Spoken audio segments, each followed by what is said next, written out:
Una buona giornata, bentrovati, eccoci in diretta con la nostra prima edizione di oggi, settimana naturalmente importante, innanzitutto sul fronte Olimpiadi. Vedremo poi quelli che sono i passi in avanti per quanto riguarda anche l'allestimento non solo organizzativo naturalmente dei giochi in sé, ma di tutto l'apparato intorno a questo grandissimo evento internazionale, a partire dalla sicurezza. Ma abbiamo anche tanta cronaca oggi. Abbiamo da riportarvi ennesimi furti nelle abitazioni e non solo, perché sono tornati a colpire anche le bande dei bancomat e dei postamat. Allora andiamo subito in diretta da Chiarano, in via Don Giobatta, con ladri che sono stati però messi in fuga dai carabinieri. Per noi, lo vedete, c'è Cristian Arboit con il suo ospite, per la parte tecnica Nicoletta Rizzetto. A te Cristian, buongiorno. Buongiorno Lina, buongiorno a te e a tutti i telespettatori di Antena 3, anche da parte di Nicoletta Rizzetto, che ti mostra subito gli effetti di una notte folle qui in via Don Giobatta a Chiarano. Siamo in pieno centro, siamo a pochi passi dal municipio di Chiarano. Qui con me il sindaco Stefano De Pieri, che saluto e ringrazio. I fatti si collocano all'1 di questa notte, quando una banda è entrata in azione con l'intento di far esplodere il postamat. Per farlo è stata utilizzata la classica tecnica, quella della marmotta. La marmotta è di fatto un ordigno che viene utilizzato in questi casi e che viene posto proprio all'imbocco del postamat. Di fatto questo ordigno è rimasto inesploso. Questi delinquenti non sono riusciti fortunatamente ad azionarlo, perché a un certo punto sono stati messi in fuga dai carabinieri di Cessalto e poi quelli della tenenza di Oderzo. A lanciare l'allarme, un primo allarme, sarebbe stato un residente qui del posto. La zona è piena di condomini e sarebbe stato appunto quest'uomo lanciare un primo allarme. Poi all'allarme, diciamo così, visivo si è accompagnato anche l'allarme sonoro interno dell'ufficio postale. Sindaco, è una ricostruzione, è questa la ricostruzione per il momento ufficiale? Sì, questa è la ricostruzione ufficiale in linea di massima. Ovviamente c'è sempre il riservo delle autorità competenti all'indagine. Devo ringraziare sempre i carabinieri di Cessalto, che erano in servizio e quindi sono riusciti a intervenire subito. Sono riusciti a intervenire subito e si sono messi anche alla caccia di questi malviventi, pare 3 o 4 soggetti. Sì, una banda ben costituita, e quindi sta a dimostrare che le organizzazioni criminali operano. Come dico sempre, sfortunatamente il nostro comune è un comune di confine, non di confine con un'altra regione, ma di confine con ben 2 caselli autostradali di Cessalto e di Noventa di Piave, per cui abbiamo uscite e ingressi di questi movimenti delittuosi. E diciamo che la cronaca dell'ultimo anno questo lo ha in qualche modo confermato. 2 mesi fa all'incirca eravamo sempre qui a Chiarano per il furto in quella abitazione. Se la vedete, la famiglia Anzanello, vi avevamo raccontato quegli attimi concitati, quel furto con scasso in pieno giorno, con un ragazzo all'interno dell'abitazione. Poi appunto un anno fa più o meno la sparatoria che si era consumata anche qui nella vicina gelateria, oggi chiusa. Insomma, è stato un anno complicato. Sì, un anno abbastanza difficile, complicato. Ovviamente i reati sono da ascrivere a fenomeni completamente differenti. Anche per l'ultimo tentato furto in casa dobbiamo sempre ringraziare i carabinieri di Cessalto, che prontamente e solo per un pizzico di sfortuna non sono riusciti ad acciuffarli, ma l'indagine anche là stanno proseguendo. Come abbiamo detto mercoledì scorso all'auditorium di Chiarano, con cui avevo organizzato una serata sulla sicurezza per mostrare ai cittadini il nuovo impianto di videosorveglianza che servirà proprio per evitare questo, il comandante dei Carabinieri Cessalto ha ricordato che ci vuole l'aiuto dei cittadini, quindi di segnalare sempre, anche se può sembrare un fatto poco importante. Ed è quello che è avvenuto questa notte, ed era quello che era avvenuto anche 2 mesi fa, proprio in occasione dell'attentato furto in casa, nella casa degli Anzanello.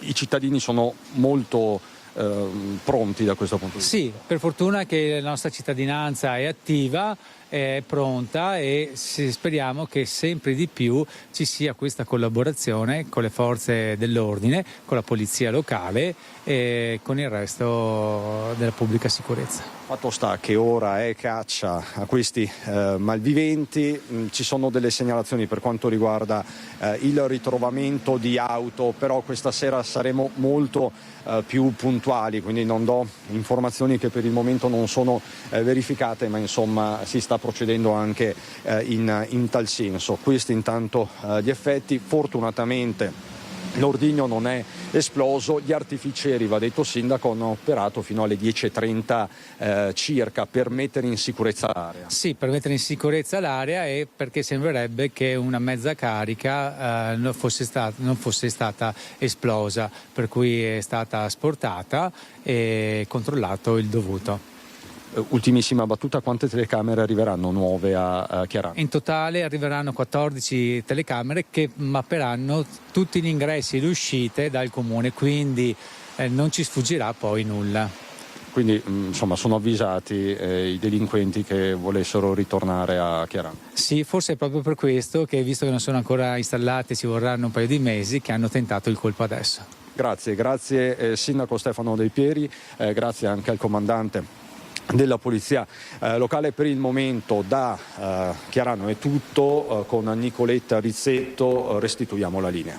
Grazie a Cristian Arboit e Nicoletta Rizzetto, grazie naturalmente al sindaco. Allora, l'avete sentito, ancora in azione la banda delle marmotte esplosive, e poi vi raccontiamo ogni giorno purtroppo dei furti in casa che non solo non calano, ma davvero ormai stanno incutendo nella popolazione grande apprensione, in particolare tra gli anziani, come normale. Allora torniamo a vedere la paura e i danni a Pero di Breda di Piave, ladri che hanno tentato l'irruzione nell'abitazione di una donna di 91 anni, divelte le inferriate, forse con una mazza. I delinquenti si sono poi dati alla fuga, sentendo le grida dell'anziana all'interno dell'edificio. Ho sentito i colpi, sembrava il terremoto, ci ha raccontato la signora Valdina proprio ai microfoni di Cristian Arboit. Era forte che ha tremato tutta la casa e pareva un terremoto. È per questo che dopo sono saltata sulla sedia, che stavo ascoltando lo rosario, ha capito? Il ferro là sicuro che ha buttato di peso. Le inferriate scardinate e gettate a terra, i danni alla finestra, la porta d'ingresso forzata con un piede di porco, dentro casa la signora Valdina Pavan, 91 anni, che sta recitando il rosario, la TV è accesa, sono da poco passate le 8 di sera alle porte di Pero, frazione di Breda di Piave, quando i ladri tentano di fare irruzione usando una violenza inaudita quanto ingiustificata. Facile che siano state usate delle mazze. Il giorno dopo calcinacci sono ancora a terra, con Valdina che con estrema lucidità torna su quegli attimi di sconcerto e concitazione, dimostrando tutto il suo carattere. Allora mi sono alzata, ho aperto la porta e ho visto che c'era qualcosa che non andava di fuori. E così mi sono messa a gridare che c'erano i ladri, e ho preso il telefono e ho chiamato i carabinieri al 112. Prima ho sbagliato, ho fatto 118 e dopo ho fatto 112, i carabinieri sono venuti fuori. Ha capito? Qui da Spresiano. Probabilmente i ladri prima del raid avevano anche suonato il campanello, racconta sempre Valdina, e non è escluso pensassero che in casa non ci fosse nessuno. Di certo le urla della 91enne li hanno messi in fuga tra i campi. Loro sono scappati, non ho visto nessuno lì. Per fortuna, perché mancava quanto? Neanche un minuto che si rientrai, perché la finestra di dietro è grande. hai capito? Valdina oggi sorride e pensa allo scampato pericolo, al fatto di non esserseli trovati davanti. Mai paura, ci dice, raccontando la sua vita di sacrifici in Svizzera come maestra di sartoria, una storia di tenacia ma anche di fede. Cioè, a parte scherzi, ma che ne ho provate tante. E mi do coraggio perché in casa di riposo non ho.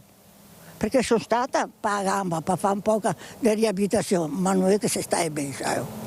Meglio che sto a casa, per fortuna, perché ho l'angelo custode che mi è sempre da vicino, perché mi prego tanto. È l'angelo custode, prego sempre, prego anche i miei morti qua, però è l'angelo custode che ha le ali lui, e allora avendo le ali è più vicino, hai capito? Così l'avete sentita la signora Valdina. Allora, tra poco noi continueremo a parlarvi dei furti nel territorio, ma adesso andiamo a Marostica per sentire dalla viva voce di vittime di furto quello che è successo con ladri particolarmente agguerriti. Nancy, a te, buongiorno. Sì, buongiorno Lina da Marostica, siamo in via Ponte Quarello con Lorella Sacchetto. Tantissima la paura per questo tentativo di furto avvenuto domenica sera verso le 18:30. Dunque, che cosa è successo? È successo che hanno forzato il serramento della cucina. Sono entrati in casa, c'era mio figlio in casa in quel momento e pensava fossi io che stessi rientrando, però ho sentito dei rumori veramente molto strani che appunto io appena rientro in casa, che so che mio figlio è a casa, dico guardi Pietro, io sono a casa, e invece lui mi ha chiamato, però io non ho risposto appunto perché c'era l'intruso in casa. Ha sentito sbattere la finestra, ha sentito aprirsi cadere una sedia, aprire un cassetto.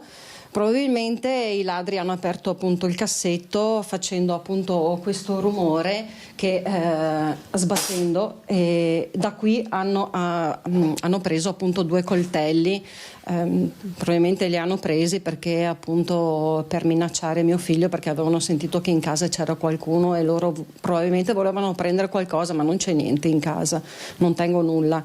In quel momento mio figlio mi chiama, mi dice mamma dove sei? Io gli dico guarda Pietro, io sono nel parcheggio, sto parcheggiando fuori casa, e mi dice mamma guarda che c'è qualcosa che non va. In quel mentre io scendo dalla macchina, ho preso un catenaccio che c'era fuori, sono entrata veramente come una leonessa perché sapevo che c'era mio figlio in pericolo, e gridando, perché mi sono messa veramente a gridare, chiamando appunto mio figlio, cosa è successo. In quel mentre vedo un'ombra che scappa dalla finestra della cucina e realizzo solo in un secondo momento appunto che potevano veramente far del male a mio figlio. Quindi sono scappati, però non hanno fatto in tempo a prendere nulla, e i coltelli se li sono tenuti? I coltelli se li sono tenuti. In questo punto io veramente dopo mi è crollata l'adrenalina e ho realizzato veramente che cosa poteva succedere. Questi vengono a rubare, però se c'è qualcuno in casa ti minacciano pure. Un grande spavento. Un grande spavento, ti senti non tutelata, ti senti violata, ti senti non protetta, è una bruttissima sensazione. Bene, grazie a Lorella Sacchetto e grazie a Cristian Rocche alla parte tecnica. Da Marostica per ora è tutto, Lina ti restituisco la linea. Grazie a Nancy Galdi, grazie ai nostri colleghi di Bassano del Grappa e naturalmente ai cittadini che ci portano la testimonianza di quello che sta succedendo per tenere alta l'attenzione su questo fenomeno davvero spregevole purtroppo dei furti in casa che interessa un po' tutto il territorio. E infatti torniamo, come vi dicevo, nella Marca trevigiana. Ci sono stati ladri in azione anche a cavallo tra Marino di Piave e Santa Lucia, un territorio che a quanto pare è finito nel mirino dei malintenzionati per l'intero fine settimana. Si sono moltiplicate in queste ore le segnalazioni. Con un colpo in via San Michele, forse i delinquenti, come spesso accapita, cercavano una cassaforte e sono state in questo caso rilevate delle impronte digitali. Io sono uscito verso le 3 e sono ritornato a casa verso le 18, 18 e 15, 18 e 30 e ho trovato la finestra spaccata, tutti i vetri per terra, e poi sono entrati e hanno fatto disastro perché hanno ribaltato tutto. Dal bagno alla cucina, passando per la camera da letto e il sottoscala, la casa di Otello Carnielli in via San Michele sul confine tra Mareno e Santa Lucia di Piave è stata passata letteralmente al setaccio dai ladri, delinquenti che per entrare hanno usato le cattive maniere prendendo a mazzate la finestra affacciata sul cortile. Una mazza, sì, perché era un vetro doppio, diciamo, ma era imponente, grossissimo, diciamo. Ho lavorato più di mezz'ora per raccogliere tutti i pezzi di vetro. Non è escluso che i ladri stessero cercando una cassaforte o quantomeno una cassetta di sicurezza, che peraltro non esiste, accontentandosi poi di 2 orologi e qualche gioiello per un valore non superiore ai 1.000 euro. Molti di più i danni, fa intendere il signor Otello, che resta con il sospetto di essere stato spiato nei suoi movimenti. È arrivato la polizia alle 7 circa ieri sera, è arrivata la polizia e poi è arrivata la scientifica, hanno rilevato le impronte, però la maggior parte sono le mie impronte perché ci abito io a casa mia. Non un caso isolato da queste parti, con le chat dei residenti intasate per l'intero weekend di allerte e segnalazioni. Ugo Pizzinato è tra i residenti più attivi, promotore di un gruppo WhatsApp dedicato proprio a via San Michele. Cerco sempre di invitare a non far scaturire violenza, perché tanta gente parla, adesso ultimamente si parla di fucili, di pistole, che mi prendo questo, mi prendo quello, gli do una scarica, cioè calma, perché poi si alza il livello, perché se il ladro si aspetta di venire a casa nostra in tranquillità e bene o male, tanto la giustizia italiana non è che faccia più di tanto, scusate, ma insomma è scappata, è un discorso, ma se viene preparato che potrebbe trovare violenza, arriva direttamente già più violento. La parola d'ordine è soprattutto una: deterrenza. Teniamoli lontani facendo vedere che ci siamo, che esistiamo, che collaboriamo, che cooperiamo. La cosa che fanno loro per noi, perché loro per visitare un appartamento, una casa, si organizzano. Noi dobbiamo essere organizzati perché non vengano a casa nostra. E dunque abbiamo parlato di tentativi di colpi ai postamat, ai bancomat, di furti in casa, e poi ci sono scassi e furti nelle auto. Parliamo del quartiere Pertini di Mestre, noto tra l'altro per le battaglie portate avanti dai cittadini per le occupazioni abusive. Il comitato dei cittadini chiede maggiore presidio da parte delle forze dell'ordine.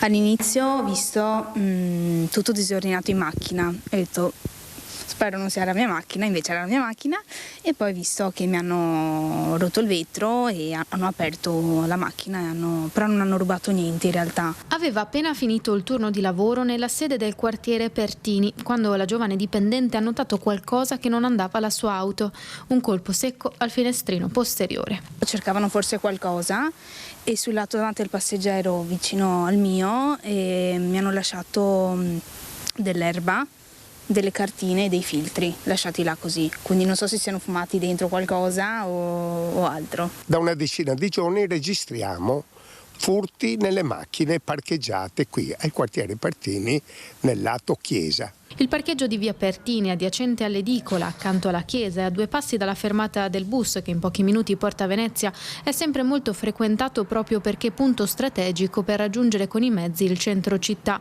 nonché utilizzato dai tanti residenti delle palazzine vicine.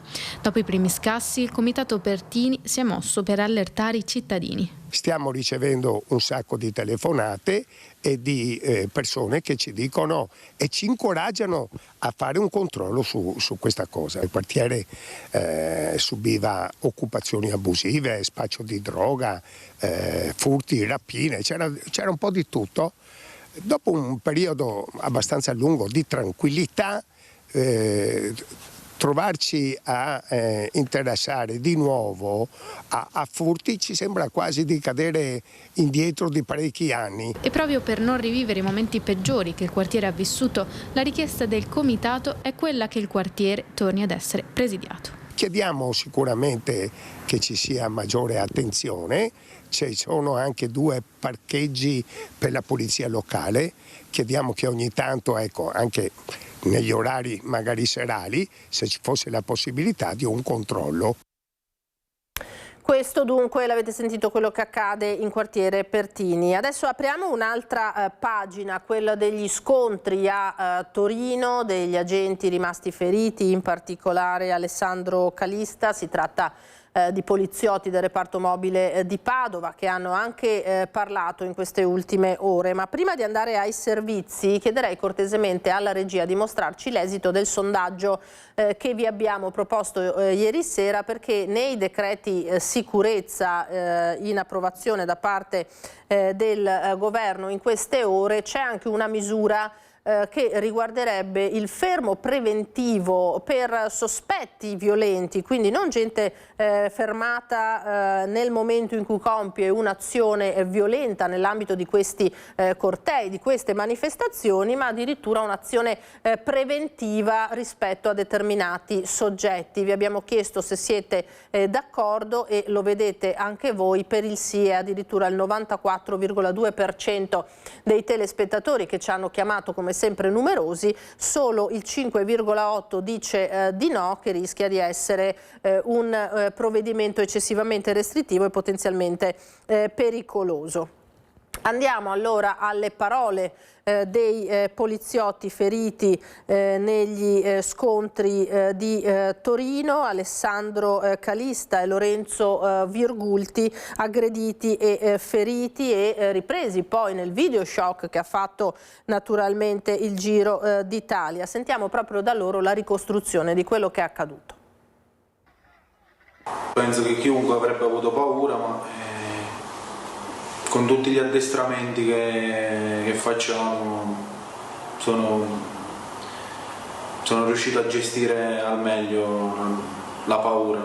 Alessandro Calista ricostruisce con lucidità quanto è accaduto sabato pomeriggio a Torino, quei 12 lunghissimi secondi in cui si è trovato accerchiato dai manifestanti, aggredito a colpi di martello. Doveva essere una manifestazione pacifica e invece sì,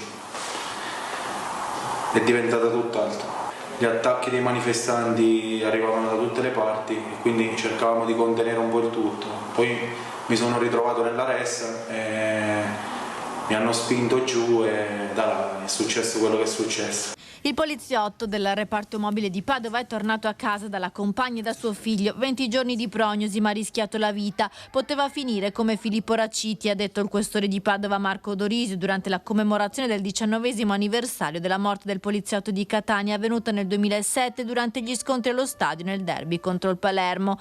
Per questo Alessandro ringrazia la sua squadra e il collega Lorenzo che lo ha protetto con lo scudo. In particolare ci tengo a ringraziare mio collega, fratello, Angelo Custode, Lorenzo, che mi ha tirato via da tutto il casino e mi ha salvato la vita. Lorenzo Virgulti è il poliziotto che nel video si vede arrivare e proteggere Alessandro, anche lui è rimasto ferito. Quando ho visto il collega accerchiato e aggredito, mi sono subito avvicinato verso di lui e l'ho protetto con lo scudo, come avrebbe fatto qualsiasi altro collega se l'avesse visto prima di me. Infatti sono arrivato qualche secondo prima degli altri che subito sono arrivati in supporto e tutti insieme, con tutta la squadra, abbiamo esfiltrato il collega dalla zona un po' più calda, un po' più pericolosa. Il questore di Padova è andato in visita ai 18 agenti feriti a Torino, poi nella mattinata di ieri, durante la commemorazione dell'anniversario della morte di Filippo Raciti, altro agente, lo ricorderete bene, morto in servizio, è intervenuto sui gravi fatti di sabato parlando appunto dell'ennesimo rischio gravissimo corso in questa occasione. Attacchi preordinati, di attacchi proditori, studiati, organizzati, aventi come obiettivo, no, chi indossa l'uniforme, i poliziotti che erano lì, in quanto chi indossa l'uniforme rappresenta lo Stato. La cruenza e la violenza sono sotto sotto gli occhi di tutti. Abbiamo rischiato un'altra vittima del dovere. Il questore di Padova, Marco Dorisio, non ha dubbi. Nella guerriglia di Torino, durante il corteo per il centro sociale a Scatassuna, l'agente Alessandro Calista ha rischiato di perdere la vita. Parole dette durante la cerimonia di commemorazione dei 19 anni della morte di un altro poliziotto, Filippo Racciti, morto a Catania il 2 febbraio del 2007 durante gli scontri allo stadio nel derby con il Palermo. Il poliziotto del reparto mobile di Padova, Calista, è ritornato in città dopo le dimissioni dall'ospedale di Torino. Le indagini della Digos e l'analisi dei filmati che riprendono il pestaggio del poliziotto dimostrano la premeditazione dell'azione. Dalle prime indagini sembra che si tratti di un atto criminale preordinato che ha manifestato tutta la sua violenza. Le scene ci restituiscono uno scenario di guerra vera e propria. Il prefetto di Padova spera di poter incontrare Alessandro Calista insieme al collega Lorenzo Virgulto, che lo ha aiutato a mettersi in salvo ed è rimasto a sua volta ferito. Anche il questore Odorisio ha sentito al telefono il poliziotto e sono riusciti anche a scherzare sulle comuni origini abruzzesi. Abbiamo sorriso, lui ha detto ecco questo mi ha salvato perché noi abruzzesi abbiamo la corazza dura, richiamandoci alla Maiella, che è il massiccio della Maiella, quindi anche un momento, ecco, mettersi alle spalle il peggio è passato e quindi ricominciare. Anche dalle istituzioni locali la vicinanza ai due poliziotti feriti a Torino, ma tante anche le attestazioni di solidarietà dei cittadini, centinaia le lettere arrivate in questura a Padova che il questore ha voluto leggere commosso dall'affetto della gente. Poi insieme al prefetto ha fatto visita agli altri 18 poliziotti feriti. Intanto all'arresto del 22enne toscano per le violenze di sabato contro il poliziotto padovano si sono aggiunti altri 2 fermi e 24 denunce.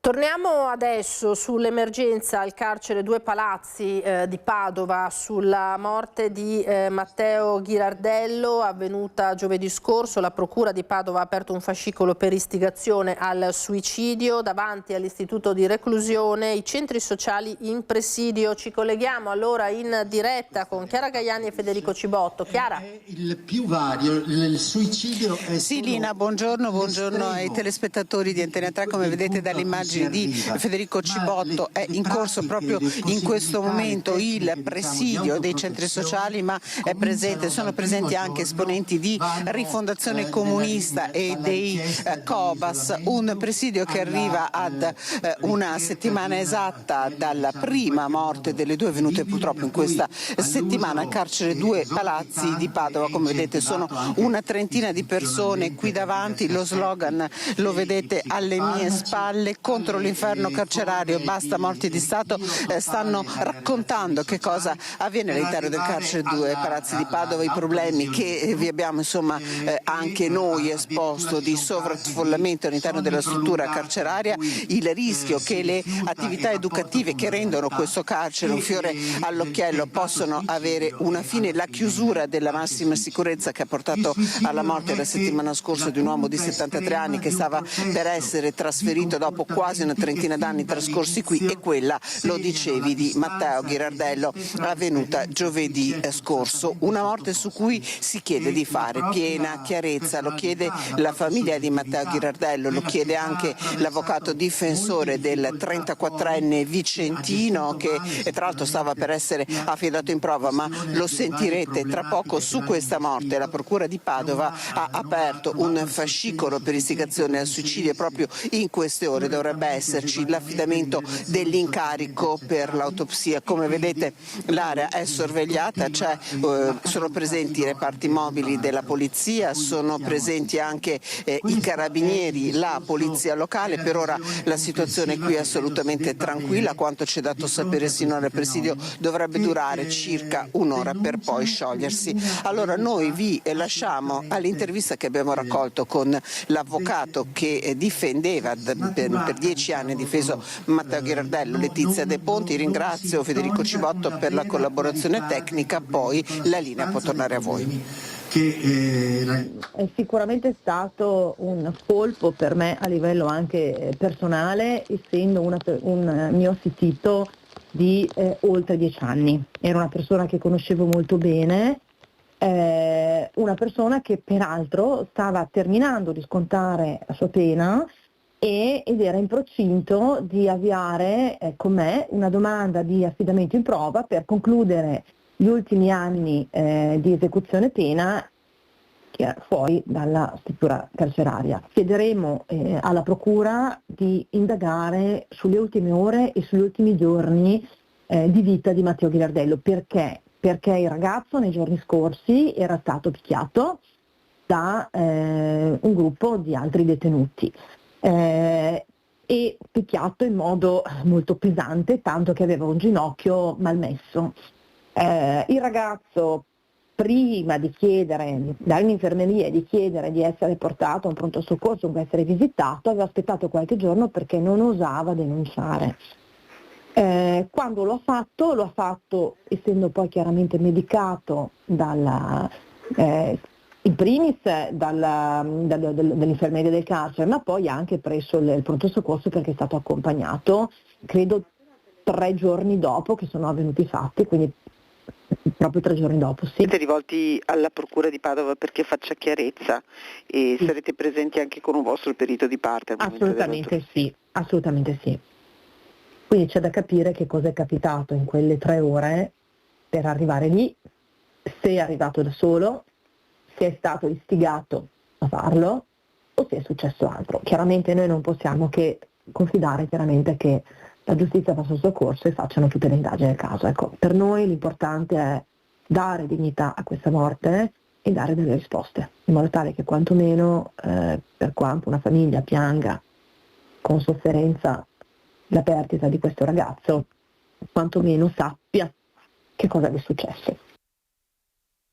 Questo dunque è il punto sulla vicenda dei suicidi in carcere a Padova. Noi ci fermiamo adesso per qualche istante di pubblicità, come sempre rimanete con noi, molta altra cronaca e altri collegamenti dal territorio.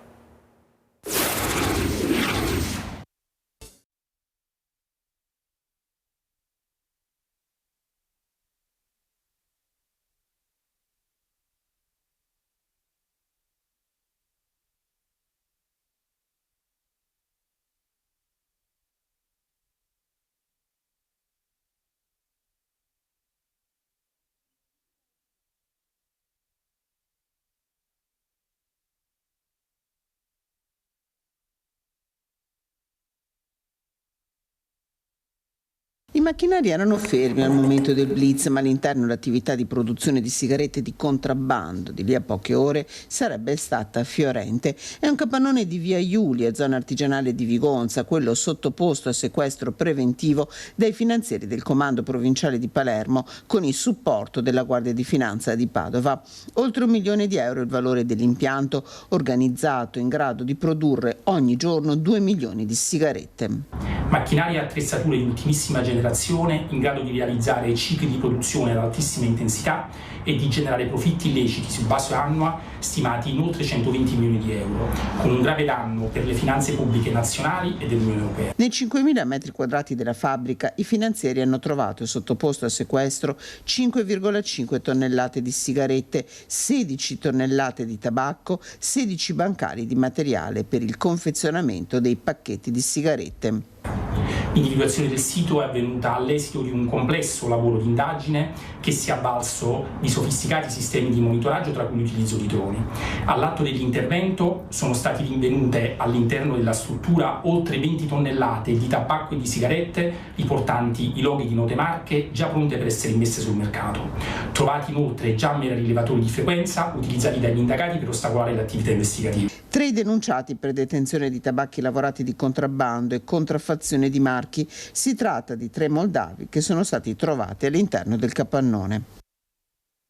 Dunque, meno 3 giorni, voltiamo pagina, apriamo un'ampia parentesi sulle Olimpiadi, meno 3 giorni a Milano Cortina 2026, si muove la poderosa macchina naturalmente dell'ordine pubblico, dei soccorritori pronti a intervenire, a gestire oltretutto l'importante flusso di persone che arriverà a Cortina nei prossimi giorni. Allora, poco fa dalla Polizia di Stato la presentazione dell'impegno proprio della Polizia sul fronte del soccorso e della sicurezza in montagna. Adesso invece il nostro Fabio Fioravanzi con Stefano Bozzi è al nuovo centro di coordinamenti e soccorsi di Belluno con il prefetto Antonello Rocco Berton. È stato presentato questo nuovo centro, la centrale operativa pronta a entrare in funzione. Fabio, buongiorno. Buongiorno Lina, grazie per la linea. Come ricordavi giustamente dalla Questura, il Questore è qui con noi, hanno proprio presentato questa nuova mappa, tra virgolette, di attività di prevenzione per quanto riguarda gli incidenti, con dei banner che verranno messi in 2 lingue, in italiano e in inglese, nei comprensori che abbiamo sono quelli di Araba, di Cortina, di Palafavera, di Falcade, di Selva di Cadore, per istruire con un decalogo le norme di buona condotta sulle piste a sci per cercare di diminuire gli incidenti, ricordando una cosa brevissima, che da quest'anno è obbligatorio il casco in pista anche per gli adulti e che il fuoripista può essere un reato penale. Ma adesso siamo qui appunto con il prefetto di Belluno, che ringraziamo per questa inaugurazione importante. Noi siamo tra l'altro proprio nella sala che sarà dedicata, rivolta al momento olimpico. Sì, assolutamente. Oggi inauguriamo la struttura, il nuovo centro coordinamento soccorsi per la gestione delle emergenze di protezione civile che possono interessare la provincia di Belluno. Per quanto riguarda questa sala, è la sala che si occupa appunto della sala Safety, della protezione civile, per quanto concerne quindi i giochi olimpici e paralimpici di prossimo svolgimento. Ricordiamo, sia una struttura completamente nuova, c'è anche un'altra sala. Assolutamente, accanto alla sala Safety c'è la sala Security, la sala operativa Interforce per il coordinamento della protezione di sicurezza per garantire la massima sicurezza ai giochi olimpici e paralimpici invernali.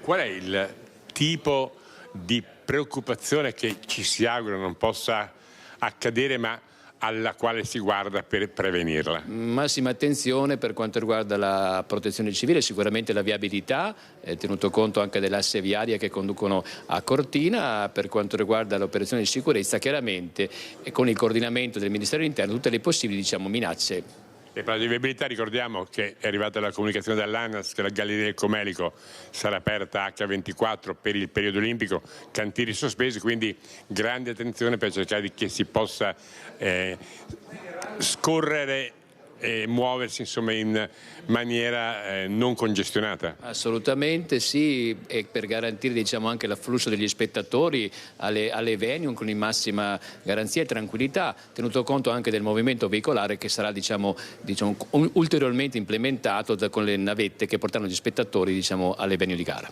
La prefettura in questi giorni davvero è un crocevia di tavoli e riunioni, credo ininterrotto. Ieri la decisione di non chiudere le scuole di Cortina. Sì, era una richiesta avanzata dalla Fondazione Milano Cortina, il consesso allargato alla partecipazione della provincia, del comune, dell'ufficio scolastico ha ritenuto che non ci fossero la situazione di presupposti per poter chiudere le scuole, cosa che sin dall'inizio si è ritenuto di mantenerle aperte anche nel comune di Cortina. Se non ci sono domande da studio, per noi è tutto. Grazie Fabio Fioravanti, Stefano Bozzi, grazie naturalmente al prefetto Antonello Rocco Berton, buon lavoro perché c'è davvero moltissimo da fare per tutti in questi giorni in vista dell'apertura di questo grandissimo evento, e proprio su questo tema abbiamo accennato ai dispositivi di sicurezza messi in campo dalla Polizia di Stato. Arriva la notizia che uno sciatore è stato denunciato per disastro colposo per aver provocato una slavina dalla larghezza di circa 20 metri sciando fuori pista. Tra l'altro lo sportivo è stato salvato proprio da una squadra della Polizia di Stato del Servizio di Soccorso Piste e Sicurezza in Montagna.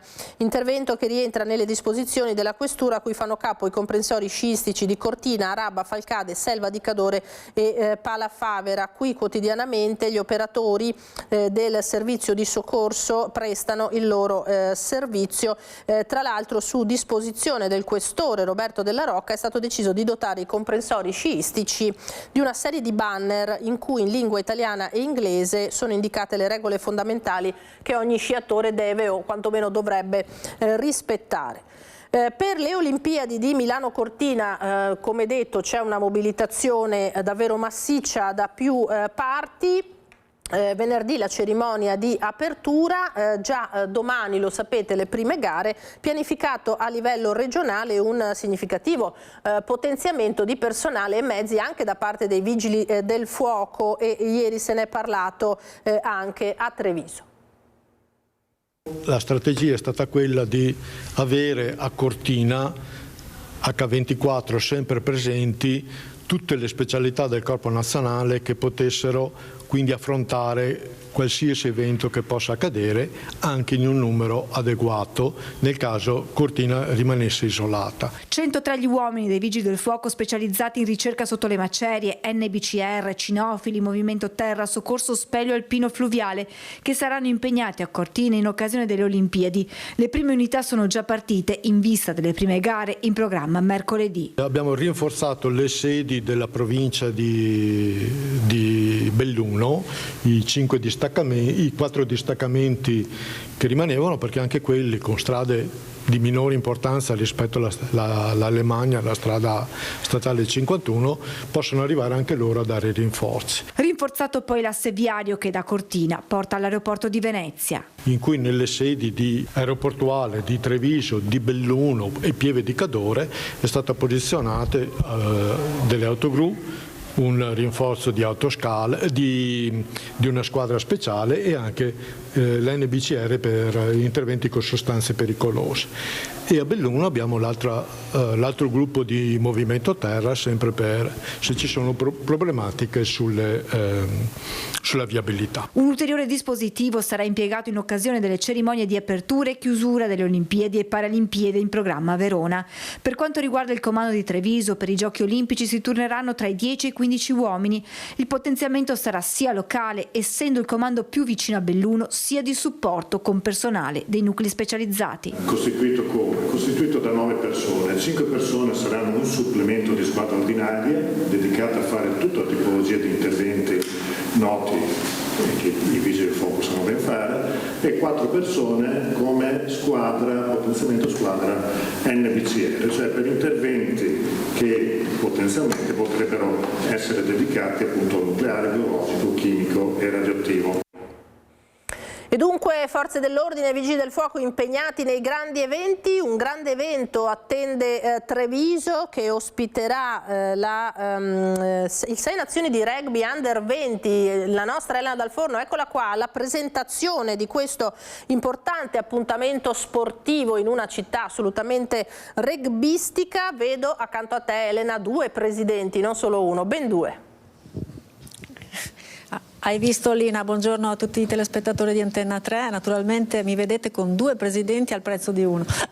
Andrea Duodo, ovviamente presidente italiano della Federazione Italiana Rugby, e Antonio Pavanello, presidente del Benetton. È stato presentato il 6 Nazioni Under 20, un torneo che qui è di casa e che chiediamo subito al presidente quale è l'onore, tra l'altro, di esordire nel giorno in cui anche a Cortina si fa diciamo, la presentazione ufficiale con la cerimonia d'apertura, quindi una giornata storica per la nostra regione. Certo, faremo in modo di competere con loro in termini di presenze, no, scherzi a parte. Treviso per noi ormai è una presenza consolidata, è una città nella mischia e in un territorio come il Veneto che trova forti radici rugbistiche, quindi essere qui in uno stadio come Monigo, che il sindaco ci ha detto che il prossimo anno avrà anche un ampliamento, per noi è un piacere, un onore essere qui a organizzare questi eventi internazionali. Tra l'altro una nazionale Under 20 che rappresenta proprio, come dicevamo prima, la meglio gioventù, no? In questi periodi di grandi difficoltà per i giovani lo sport è sempre un veicolo di valori, di amicizia e soprattutto di vita sana. Assolutamente, il rugby è uno sport a forte caratterizzazione sociale e di inclusività, d'altronde giocano tutte le tipologie di fisicità e comunque è molto attrattivo per le famiglie, ha dei valori veramente profondi e questo è il vero valore di questo sport, la socialità.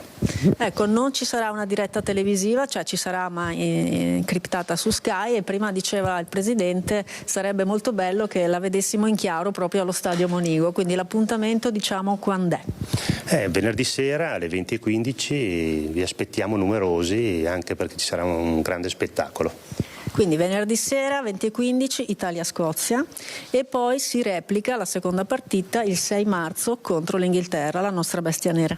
Sì, l'Inghilterra diciamo è il paese dove è nato questo sport e comunque rappresenta per noi un qualcosa di importante. Quando scendiamo in campo in tutti i livelli contro l'Inghilterra, il nostro compito è cercare di dare il massimo per portare a casa una vittoria, quindi a maggior ragione venerdì 7 6 marzo, scusate, perché il 7 marzo giocherà la nazionale italiana seniori, 6 marzo vi aspettiamo allo Stadio Monigo. Bene, quindi segnate sul calendario le date. Adesso con il presidente della Benetton Rugby chiediamo un po' innanzitutto l'onore di avere qui questa nazionale Under 20, quindi magari qualche prospetto lo state già guardando, e poi qual è il futuro della Benetton?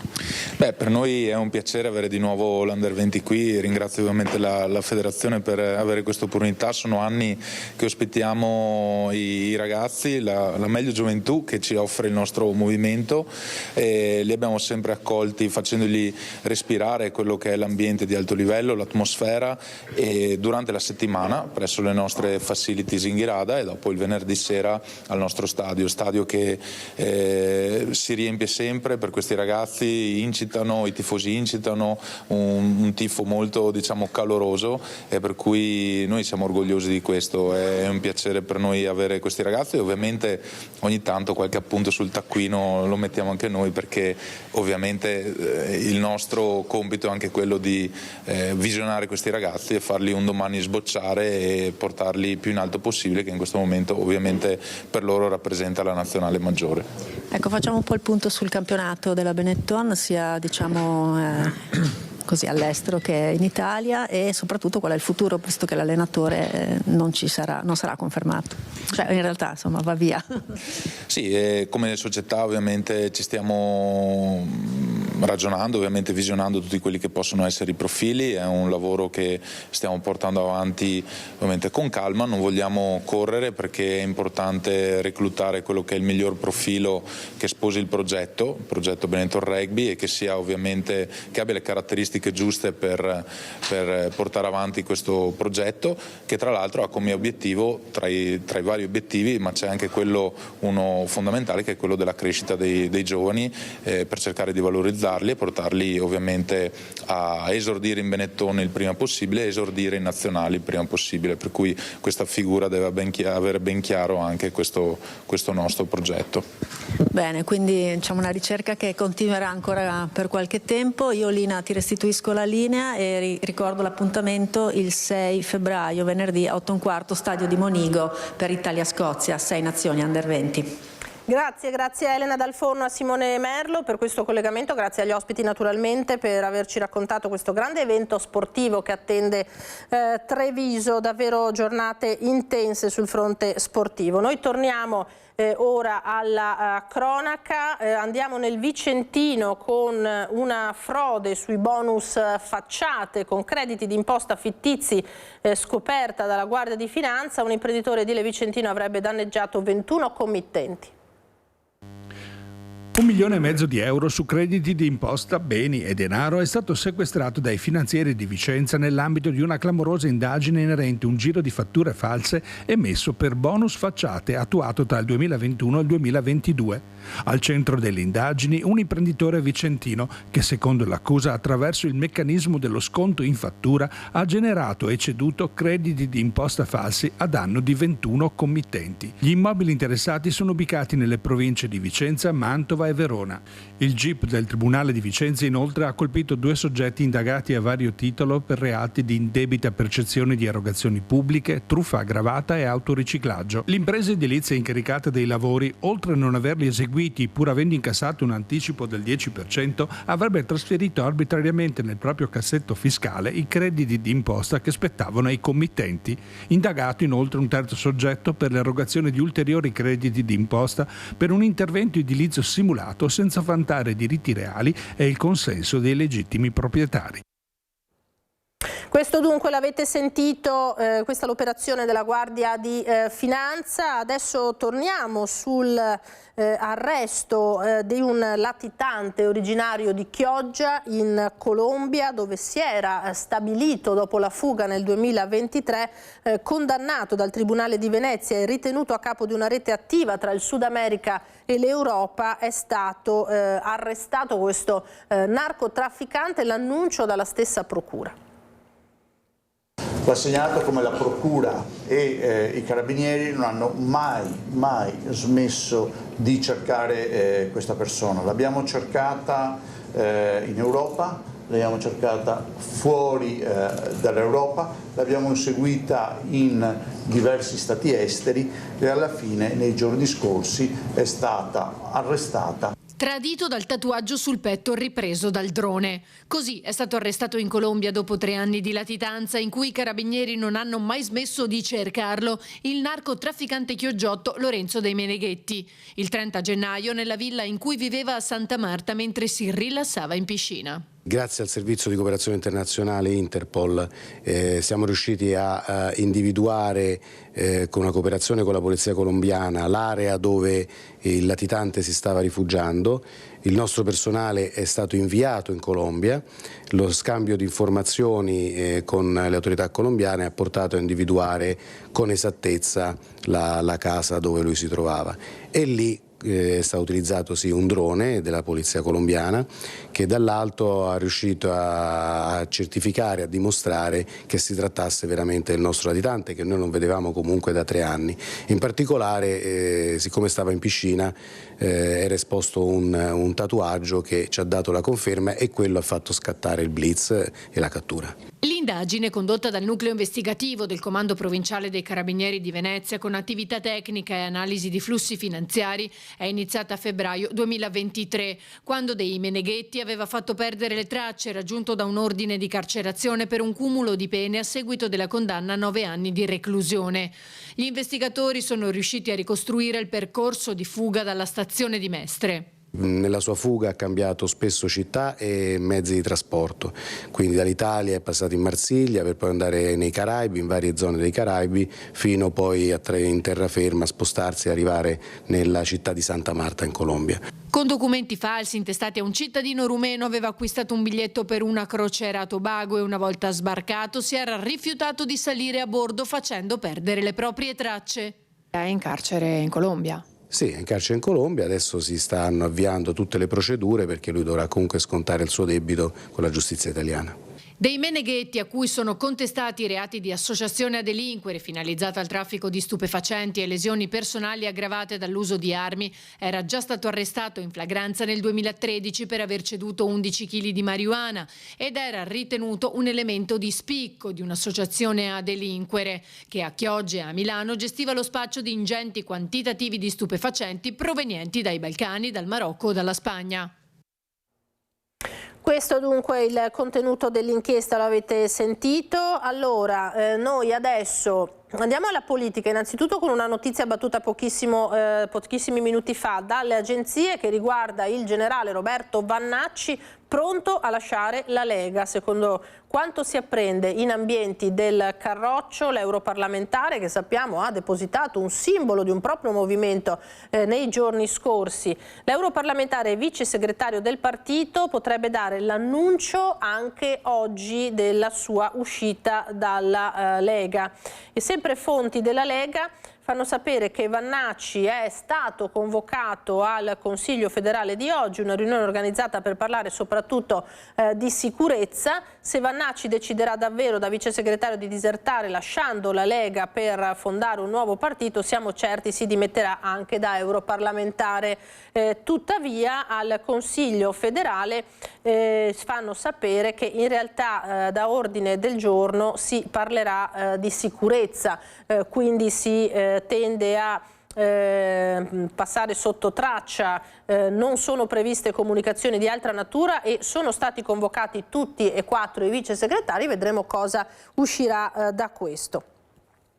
Chi si è incontrato in realtà per la prima volta nello studio di Ring ieri sera su Antenna 3 sono il patriarca di Venezia Moraglia e il presidente della regione Stefani. Sotto i riflettori il futuro del Veneto con un occhio particolare ai giovani, un tema rispetto al quale Monsignor Moraglia ha voluto approfondire una riflessione importante. Sentiamo. Quando parliamo o c'è l'idea del metal detector, è una sconfitta per questa società?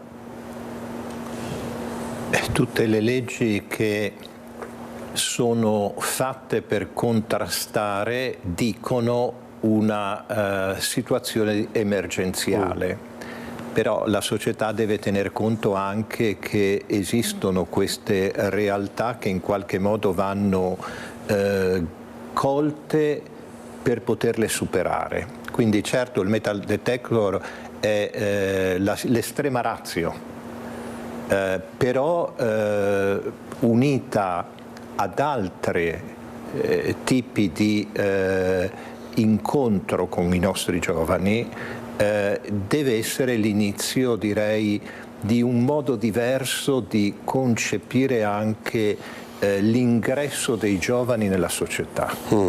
Un ritardo eccessivo dei giovani nel potersi realizzare ci interpella, perché è una forse delle cause di deresponsabilizzazione. Come anche credo sia importante avere con loro un vocabolario che comprende la parola diritti, perché i giovani hanno dei diritti, ma anche la parola doveri, perché i giovani hanno anche dei doveri. Credo che si possa costruire anche una società diversa. Ecco, la società diversa dipende in genere dagli adulti, che poi passeranno il testimone all'altra generazione, che però in parte hanno prodotto loro, in gran parte hanno prodotto loro. Quindi il tema dei giovani interpella soprattutto il tema degli adulti, dei contesti culturali, sociali in cui i nostri ragazzi trovano o non trovano una possibilità per diventare persone responsabili. L'importanza degli incontri, delle relazioni, e naturalmente l'incontro col padre, con la madre, con i fratelli, con una comunità allargata. Ecco, questo credo che siano la sfida che noi dobbiamo cercare di raccogliere in una società tecnoscientifica dei contatti dove mancano gli incontri. Noi abbiamo i nostri ragazzi che hanno contatti in una giornata infiniti, ma non incontrano un volto umano. Sì. E allora cosa abbiamo? Dei tecnocrati, delle persone che mancano di empatia. A me colpisce vedere che i grandi geni dell'intelligenza artificiale arrivano a un certo punto in cui dicono manca l'empatia. Lei immagini quando tante cose della nostra vita sociale, familiare, personale, politica, militare saranno affidate all'intelligenza artificiale. Ecco, già dovremmo avere la capacità di dire non è giusto chiamare questi supporti tecnici che sono il futuro intelligenza. Cioè, è sbagliato. È intelligenza, non è intelligenza. Ecco, allora questi contenuti della bella chiacchierata, l'avete sentita, del Patriarca insieme al Presidente. Torniamo a Belluno velocemente con le immagini del nostro Stefano Bozzi, perché si sta per inaugurare, li vedete pronti, il centro soccorsi organizzato, allestito, la sala operativa multidisciplinare per affrontare il grande evento olimpico, con il prefetto Antonello Rocco Berton che abbiamo sentito poco fa. Queste le immagini della cerimonia che si sta per svolgere e che dà anche un po' a livello organizzativo l'idea dell'inizio delle operazioni che di fatto stanno già partendo. Sappiamo che le prime gare sono previste proprio domani. Lina, mi senti? Vediamo se il nostro Fabio Lina, Fioravanti è collegato. senti? Sì, ti sento Fabio. Sì, allora, no, volevo solo dire, mentre Stefano mi propone queste immagini, che le Olimpiadi in realtà possiamo dire che, a prescindere dalla cerimonia ufficiale, cominciano già domani col curling, perché cominciano i gironi di qualificazione. Ricordiamo la medaglia d'oro nel misto con la cortinese Stefana Costantin, che sarà impegnata da giovedì contro la Corea. Quindi in realtà per chi vuole seguire il fenomeno olimpico c'è già insomma un pre che anticipa la cerimonia ufficiale, ripeto, e c'è proprio un atleta veneta, un atleta di Cortina, che porta addosso la medaglia d'oro olimpica di 4 anni fa, Stefania Costantin, quindi mi sembrava giusto ricordarlo, mentre come appunto avete visto con il prefetto, il questore, il presidente della provincia, il sottosegretario agli interni, l'assessore regionale, si sta inaugurando questo centro importante di coordinamento soccorsi, interforze, 2 sale, una appunto interforze e una dedicata specificatamente alle Olimpiadi di Cortina. Grazie Fabio, queste le immagini dunque che ci arrivano da Belluno, poi naturalmente servizi approfonditi su questo doppio appuntamento questa mattina incentrato sulla sicurezza a Belluno nei telegiornali di questa sera. Noi adesso torniamo a parlare di PFAS, avviati i filtri a carboni attivi, questa è la novità, nel centro idrico di Grumello al servizio di 12.800 utenze. Siamo ovviamente nel Vicentino, tra Arzignano e Chiampo. Per noi Luisa Bertini e Simone Squarcina col sindaco di Chiampo Filippo Negro, che è anche delegato tra l'altro provinciale all'ambiente e che racconta questa importante novità dopo tutti questi anni in cui i PFAS sono stati al centro del dibattito. Avviati i filtri a carboni attivi nel centro idrico di Grumello, investimento di Acque del Chiampo da circa 1,2 milioni, l'obiettivo è PFAS zero e di questo ne parliamo con il sindaco di Chiampo e anche assessore provinciale all'ambiente. Sì, davvero io sono molto felice ed orgoglioso di questo grande investimento che Acque del Chiampo ha fatto nel nostro territorio. Sono entrate in funzione 6 filtri a carboni attivi in grado di filtrare l'acqua in eccesso dai pozzi Grumello e ridurre appunto il quantitativo di microinquinanti nell'acqua prelevata. Si tratta di un lavoro molto importante, il centro idrico di Grumello ha un serbatoio di 1500 metri cubi in grado appunto di conservare l'acqua filtrata che è a servizio di quasi 13.000 utenze tra Chiampo ed Arzignano. Ecco, l'obiettivo è PFAS zero per tutto il territorio di Chiampo. Sì, la società Acque del Chiampo, come deciso appunto da tutti i soci, sta facendo dei grandi investimenti per garantire l'acqua a PFAS zero in tutti i 10 comuni soci. Siamo partiti giustamente dalle aree più colpite dall'emergenza PFAS, sono stati installati filtri a carboni attivi a Lonigo, a Montecchio Maggiore e a Brendola. E adesso appunto gli investimenti della società si stanno spostando anche in quelle che non erano le zone rosse, ma per far sì di garantire appunto a tutti i comuni soci di poter erogare acqua a PFAS zero. Ecco, l'avete sentito, importanti investimenti per acqua a PFAS zero. Io ringrazio il sindaco di Chiampo per essere stato con noi. Grazie alla nostra Luisa Bertini e a Simone Squarcina, il sindaco di Chiampo. Allora, subito a Treviso adesso in diretta di nuovo con Elena Dal Forno, perché c'è una novità, vero Elena? Abbiamo parlato della possibilità nelle scorse settimane di ripristino della cosiddetta zona rossa nella zona di Via Roma. Il sindaco aveva chiesto anche un allargamento alla parte retrostante alla stazione via Dandolo e San Zeno. C'è una novità, dici tutto.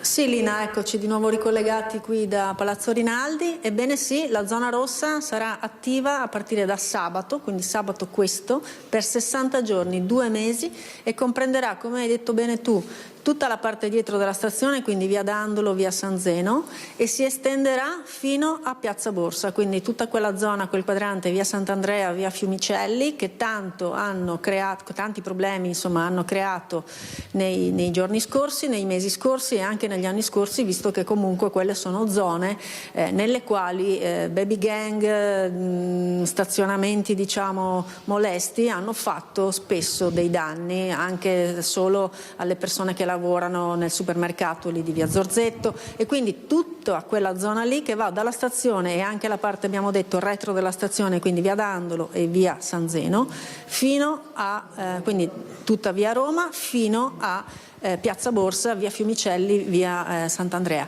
Quindi confermiamo che il sindaco questa mattina ha visto il prefetto e che con il prefetto di comune accordo hanno deciso di aprire questa zona rossa per 60 giorni a partire da questo sabato. Il sindaco ha detto anche che è una misura che lo lascia molto soddisfatto, perché c'è stata collaborazione tra cittadini e tra forze dell'ordine per le segnalazioni, per i continui problemi che si sono creati, e che quindi alla fine il prefetto ha dato il suo benestare per questa zona rossa. Ha detto anche una cosa che riguarda una cosa politica, se vuoi possiamo fare questa nota. Nei giorni scorsi c'era stata qualche polemica perché da Fratelli d'Italia si era detto, noi avevamo detto che quella era una zona da zona rossa, cioè quella dietro la stazione. Ebbene, il sindaco dice: non sono io che decido le zone rosse, è il prefetto, quindi se avete qualcosa da dire ditelo al prefetto, l'importante è che i cittadini percepiscano di nuovo la sicurezza. Ha detto anche che non saranno sguarnite le altre zone della città, ma che in questi quadranti di zona rossa ci saranno mezzi supplementari per far fronte alla criminalità, microcriminalità. Ha ricordato che nella scorsa zona rossa sono state espulse 6 persone. Per il momento è tutto, e poi questa sera nei TG serali daremo anche l'intervista completa del sindaco. Grazie Elena dunque per questo aggiornamento. L'avete sentito, proprio una notizia fresca, quindi da sabato torna a Treviso la tanto discussa zona rossa, questa volta per ben 2 mesi.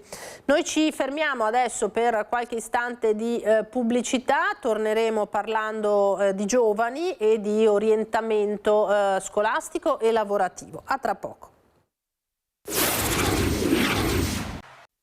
Eccoci di nuovo in diretta, ritorniamo da studio con la nostra prima edizione per parlare, ve lo avevo annunciato, aprire una parentesi sul tema ragazzi e orientamento. Lo facciamo con Federico Dalbello, presidente della Consulta Giovani di Pederoba, non solo consigliere comunale, che è collegato con noi. Eccolo qua, Federico, buongiorno. Buongiorno Lina, buongiorno a tutti i telespettatori.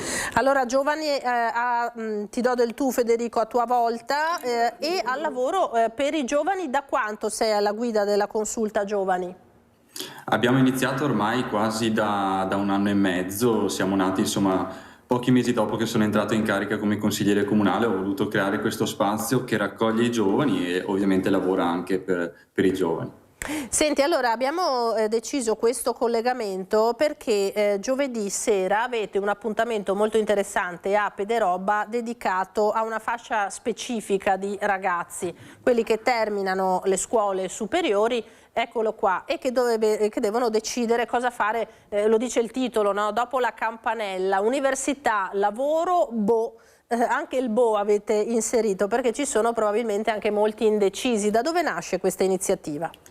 Esatto, ci siamo tanto chiesti, siamo un gruppo di 20 giovani, come poter coinvolgere quella fascia d'età che è intorno ai 18 anni e si trova di fronte alla scelta di cosa fare dopo le scuole superiori, una scelta molto difficile, è una scelta di vita. Le strade sono tante e spesso si tratta di giovani che si trovano bombardati di informazione oppure addirittura non hanno nessun tipo di informazione, perché magari non tutte le scuole riescono a garantire questo.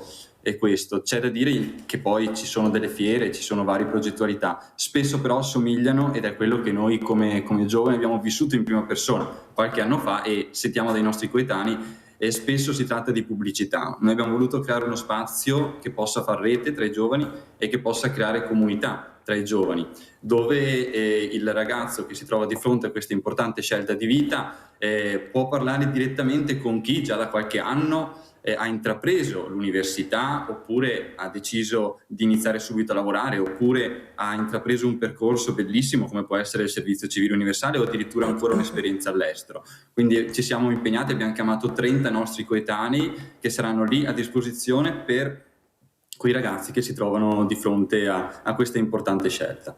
Quindi per raccontare la loro esperienza con tutti i pro e i contro naturalmente dei percorsi che hanno intrapreso. Sì, quello che ci siamo raccomandati con tutti i testimoni che abbiamo chiamato, è proprio la sincerità, tant'è vero che è appunto previsto uno spazio individuale. Il ragazzo che sta finendo le superiori o le ha finite può andare a parlare direttamente, singolarmente, con chi ha intrapreso il percorso che vorrebbe o per cui si vuole informare, e quindi può avere questo colloquio, può fare tutte le domande che magari non hanno la possibilità di fare o comunque quando vengono previsti degli spazi all'interno delle scuole diciamo non hanno questa possibilità di interfacciarsi direttamente con chi quel percorso lo sta vivendo, con anche tutte le difficoltà. Pensiamo per esempio a chi magari è costretto ad essere uno studente fuori sede o anche ha scelto di essere fuori sede.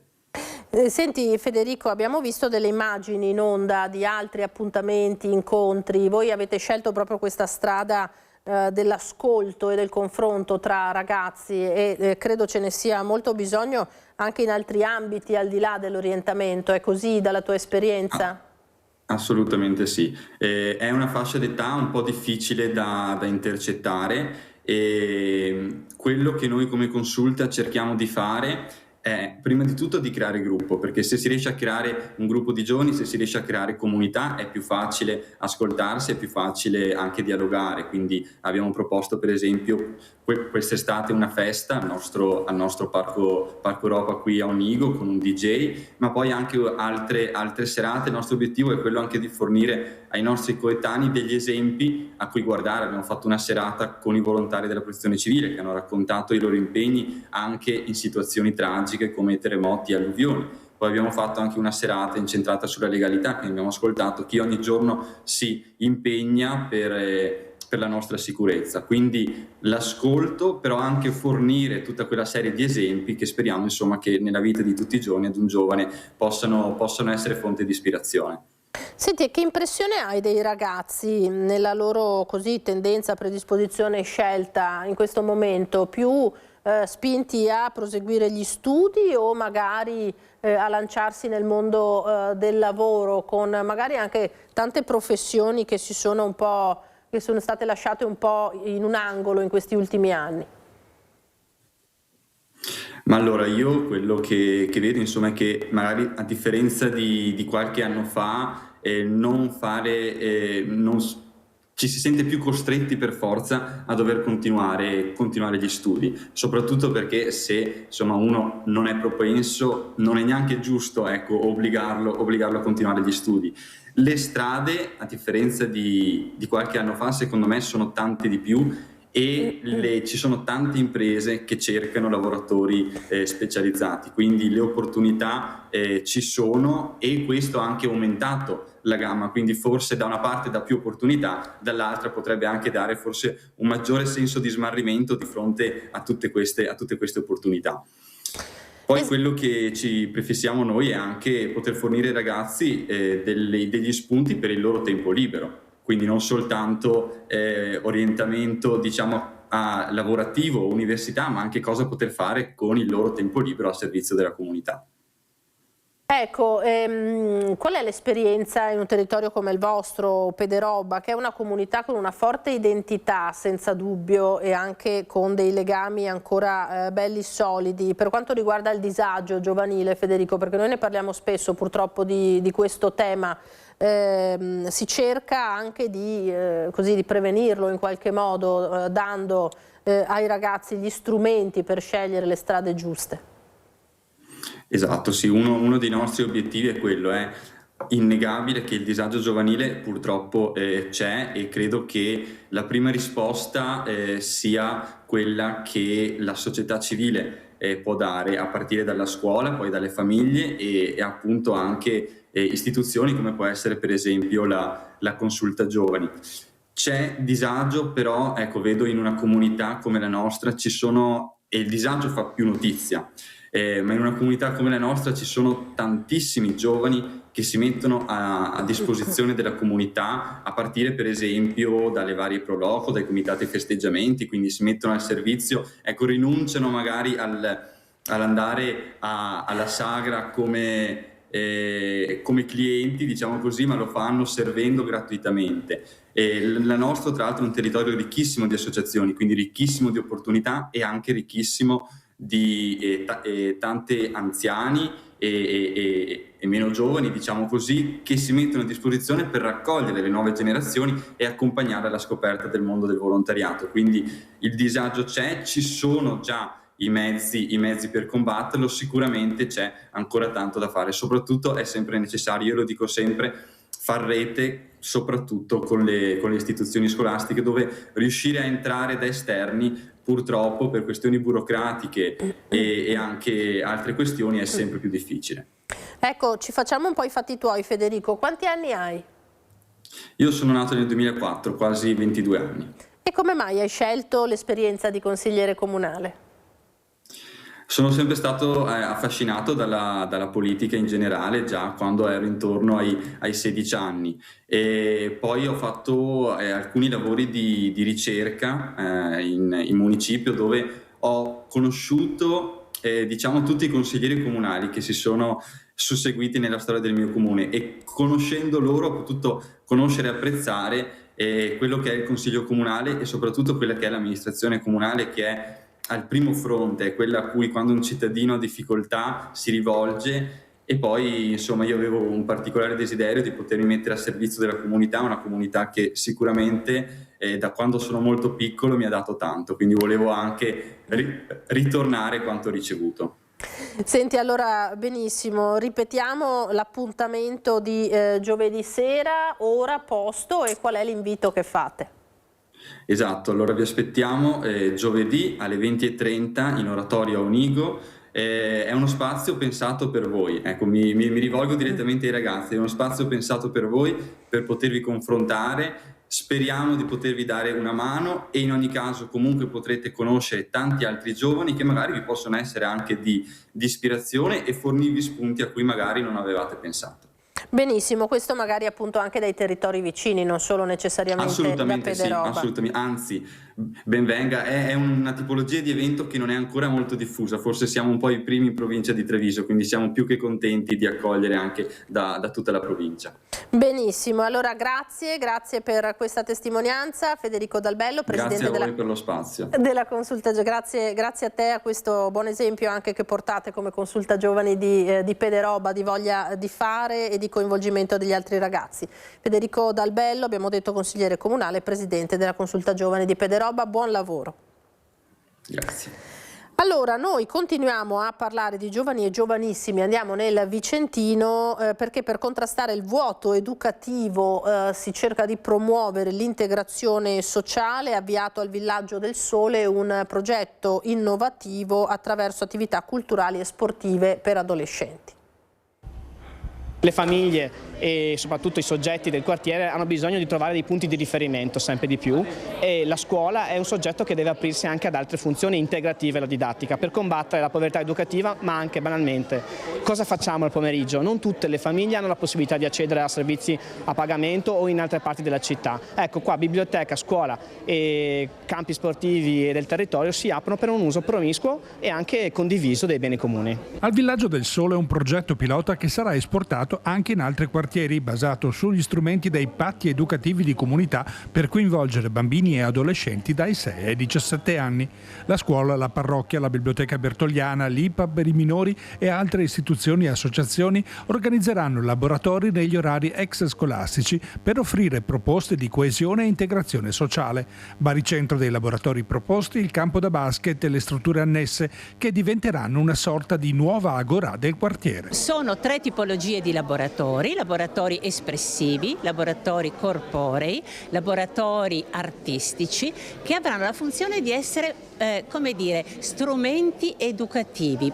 Perché questo? Perché le competenze non cognitive non sono come dire, specifiche di una disciplina, non sono dentro solo le scienze, dentro la matematica o dentro l'italiano, ma attraversano tutte le discipline. Quindi spazi che in questo momento hanno delle funzioni molto precise e che invece vanno a intersecarsi e a rendersi più fluidi.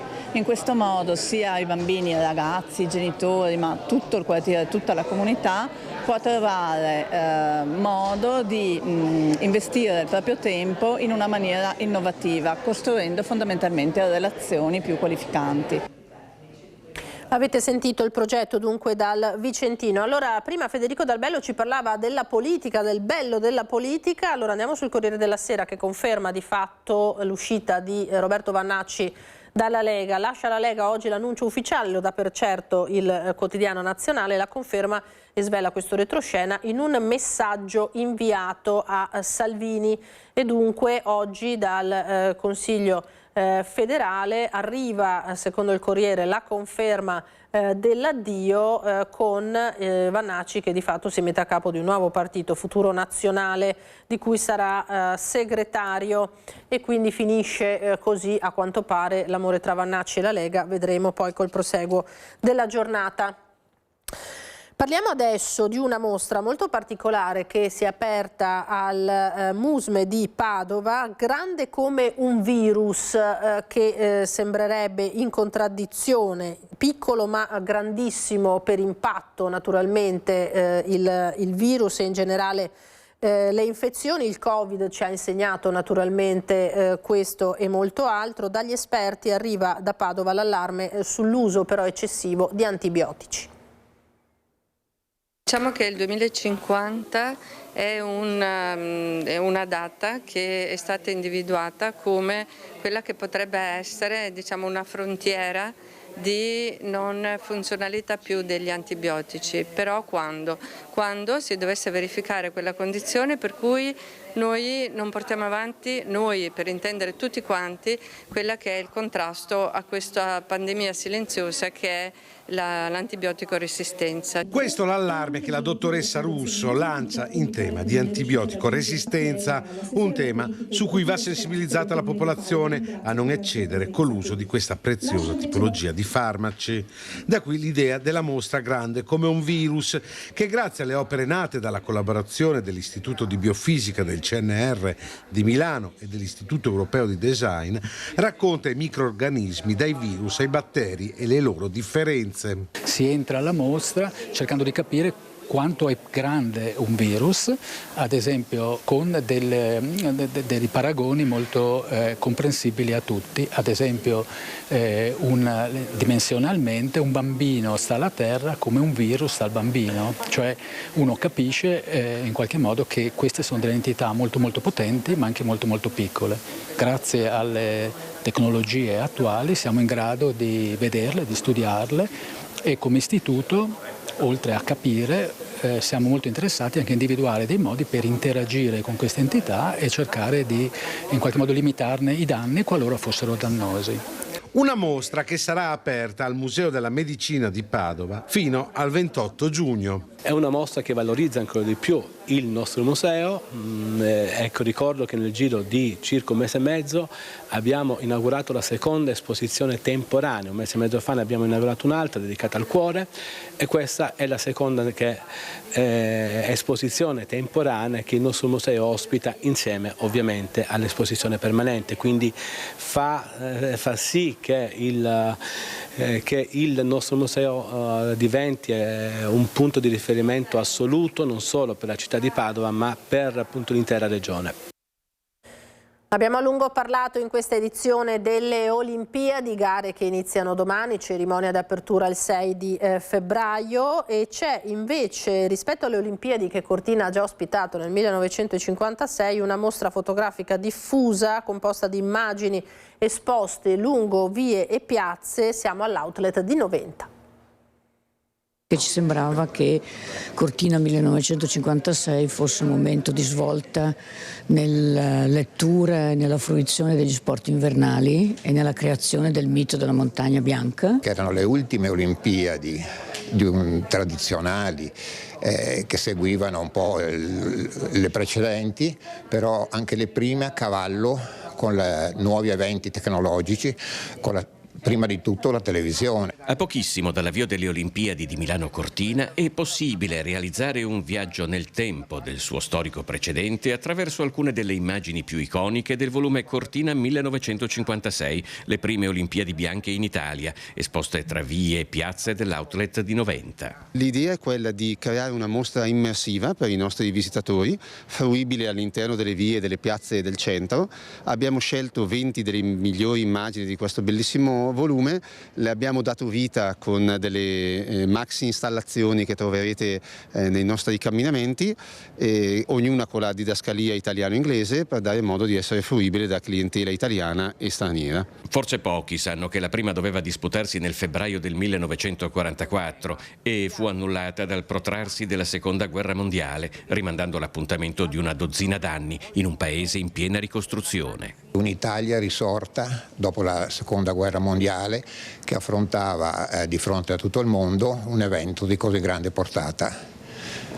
Ci sono immagini che fanno vedere le strade di una volta dove i bambini ancora andavano con lo slittino, si vedono le vecchie Balilla, le Topolino, si vede un mondo che oggi non c'è più, un mondo che io definisco romantico. E ci sono lo sport, ci sono gli atleti, ci sono le gare, c'è il cambiamento urbanistico della città, la nascita di una grafica particolare, il cinema, la letteratura, cioè c'è tutto il mondo che ha partecipato, diciamo, con diversi linguaggi alla creazione del mito di Cortina 1956. Ed è inevitabile, partendo dallo sport, non tracciare un parallelo tra quelli che appaiono due mondi paralleli. Allora si poteva in un paese di poco più di 5.000 abitanti creare e realizzare un evento olimpico, però in quel momento gli atleti erano meno di 900 e le nazioni partecipanti poco più di 30.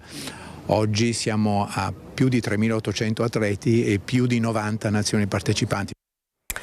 Era l'ultimo servizio per questa nostra prima edizione, allora io vi ricordo dopo di noi l'approfondimento con gli esperti, gli specialisti dell'ULSS 2, ospiti di Alice Montagnier saranno il dottor Claudio Melchior, direttore dell'unità operativa complessa di ortopedia e traumatologia dell'ospedale di Conegliano. Si parlerà di protesi del ginocchio, come la chirurgia robotica può migliorare i risultati.